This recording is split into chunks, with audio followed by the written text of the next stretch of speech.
This guy right here is sick and tired of watching Arsenal win. At this point, I'm not afraid to say this. Arsenal are the team to beat in the Champions League and the Premier League. Eight clean sheets in a row.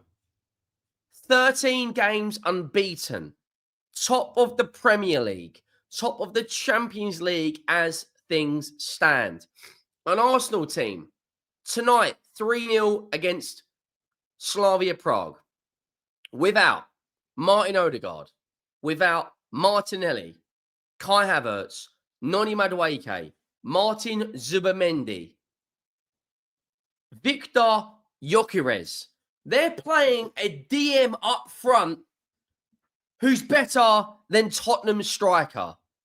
Actually, deep this for a second. Solanke, Kolo Muani, Richarlison, and Tell, all four of our strikers can't finish like Merino can. Like, I don't think you guys understand what I'm saying here. 8 clean sheets in a row. The last game they lost was on the 31st of August. It's the 4th of November, guys. I'm looking at a team right now that are scary, scary good. That are firing all cylinders. That believe what their manager's saying. It doesn't matter if it's Calafiori or Lewis Skelly or Nkapie at left back. Or if it's a centre-back pairing of Gabriel and Saliba, or Gabriel and Timber, or Gabriel and Mosquera, or if it's Ben White or Timber at right back. World-class Declan Rice. Top 3 midfielders right now in Europe in the central midfield position. Vitinha, Pedri, and then it's Declan Rice. And he's knocking on the door right now. There is nothing that guy can't do. Plays the defensive game at Madrid away. No problem. Has to step up against Madrid last season. Bangs in 2 world-class free kicks. Tonight, absolutely sprays a 35-yard pass. And there is Mikel Merino. Like, I don't think you guys understand how flipping good this Arsenal team is. And this isn't me glazing. This isn't me twerking for rivals. I said the same the whole way through last year when Liverpool were battering everyone in the league. I just like watching good football. There will be a match reaction on here for Liverpool versus Real Madrid. Make sure you get over to the second channel for Tottenham versus Copenhagen. If we get it 1,000 likes, that would be glorious. I've seen 3,000 likes on some post-match reaction, which is insane. And if you haven't already and you enjoy the content, 93% of you, yes, you, who's watching the video right now on match reactions have not subscribed. So go down and hit that subscribe button. We are closing in on 83,000 subscribers. We're about 500 away. Look at this Arsenal team. Like, it's not even their strongest 11. And they just go, do you know what? We're going to go out there and we're going to win 3-0. David Raya, 1 shot on target he faced today. Timber, really good. Gabriel, I don't care what anyone says now. Best centre-back in Europe. Week in, week out. He gives you an 8. He gives you a 9 out of 10. Saliba, again, him and Gabriel form such a good partnership. I thought Nkapie was very, very good. Declan Rice, Wanyeri, Norgard. You know, Norgard gets his first start in the Champions League. I thought they were good. Saka, of course, scored the penalty. Merino, 2 goals, 1 a header, 1 with his left foot. Trossard, I thought, had a good game, and so is Declan Rice. And when you look at the bench, it's a bench that had Eberechi Eze, who pretty much starts for 95% of the league. Ben White, very, very good right back. Lewis Skelly, a very, very good left back. And there is a familiar face who lives in the same area as me in Max Dowman, who is literally goes to a school a mile from my house. Like, his sister goes to the local restaurant, which is not even a third of a mile from my house. And you are officially Arsenal's youngest player in the Champions League. And I think the commentator said today, the youngest player in Champions League history. And it just goes to show you homegrown talent. Anus, Max Dowman, Eze was from their academy. Lewis Skelly's from their academy. Bukayo Saka, Wanyeri. Like, everything at Arsenal right now is going right for them.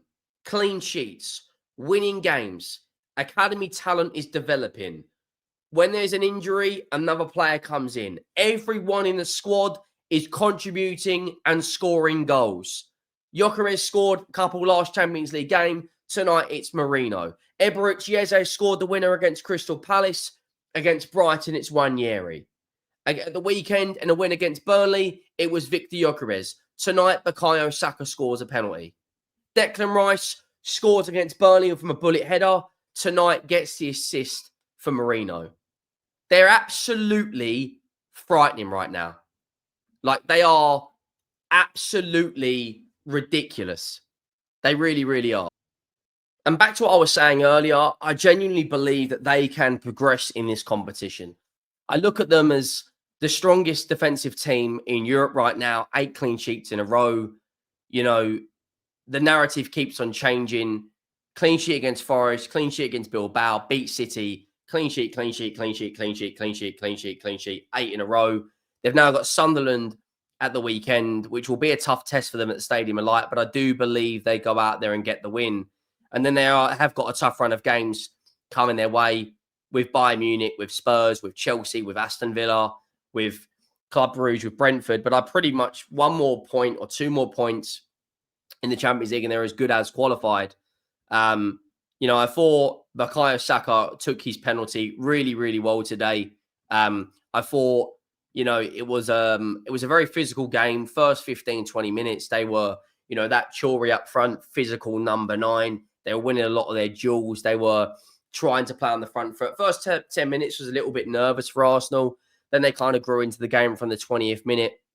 Had that opportunity, got a few corners, started applying pressure because you know how strong they are from set pieces. They win the penalty, which Bukayo Saka comfortably distributes down to the bottom right corner, keeper's left. Getting at half-time when you're thinking, as soon as they scored, guys, I'm not going to lie, I just thought to myself, that is game over.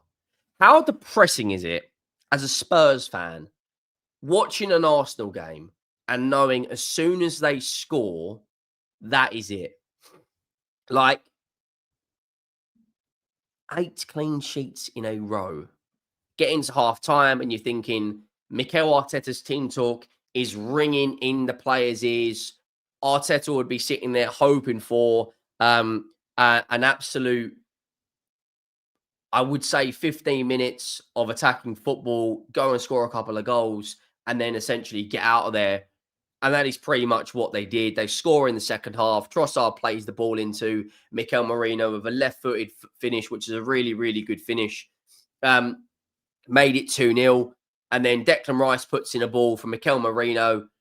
Unbelievable ball. I don't know what the goalkeeper's doing. Like, it's an absolute howler. But Merino's brave. You know how strong he is in the air. You know how physically, how much of a physical threat he has. And they win the game 3-0. And then they make changes. They bring on Max Dowman. They bring on Anus. They take off Rice. They bring on White for Timber. Arteta just flexes how strong his squad is. 14 shots, 8 on target, 3 big chances created, 0 missed. In a side that's missing Zubimendi, Havertz, Gyökeres, Noni Madueke, Martin Odegaard. They're missing key players, and they've just gone out there, won comfortably, kept a clean sheet, and as it stands, they've put themselves top of the group in the Champions League. 4 straight wins. Bayern Munich up next. They are the team to beat, guys. 11 goals scored, 0 conceded. Are you out of your mind? Are you out of your mind, guys? Like, look at their recent results. It's just the same thing. Win, clean sheet. Win, clean sheet. Win, clean sheet. Win, clean sheet. You know, that game on Saturday puts them in a really good position if they win, because on Sunday it's Manchester City versus Liverpool at the Etihad. And before Man City or Liverpool even kick a ball in that game, they would already know the outcome of Arsenal's fixture against Sunderland, which, let's be brutally honest, they're probably going to win, which by the time that game comes around, Arsenal will be on 28 points if they get the victory, which, let's be honest, right now, they probably are going to do. So I think they're the team to beat. I thought Merino and Rice were very, very good. I thought Trossard played his part. You know, Martinelli, of course, was injured today as well. Merino stepped in for the injured Victor Gyökeres, and they just put themselves in such a strong position going into the next game of the Champions League, which, of course, is against Bayern Munich. Now, after that, they then play Club Brugge, which, again, should be another, let's be honest, another comfortable win. And then they've got a very, very big test, which is away at the San Siro against Inter Milan, which we remember from last year. Mikel Merino gave away that penalty, which Çalhanoğlu comfortably dispatched. And that was the only game, I believe, in the group they lost. I believe right now this Arsenal team has every single thing needed, thing necessary, the mentality, the squad, the overall health and morale in the squad, the managers getting everything right, the technical ability of their squad to go and win major honours. Like, as it stands right now, I don't think it's a crazy thing to say that as a bare minimum, Arsenal are the favourites for the Premier League. I think they're the favourites for the League Cup because Liverpool are out, Spurs are out. I think Chelsea and City have both got tough draws. Like, I think they're just a team that right now is firing all cylinders, but it is what it is. It's painful to watch from my position. We will be back here later for the Real Madrid-Liverpool game. Make sure you drop a like. Make sure you hit that subscribe button, and I'll see you soon. I'm out.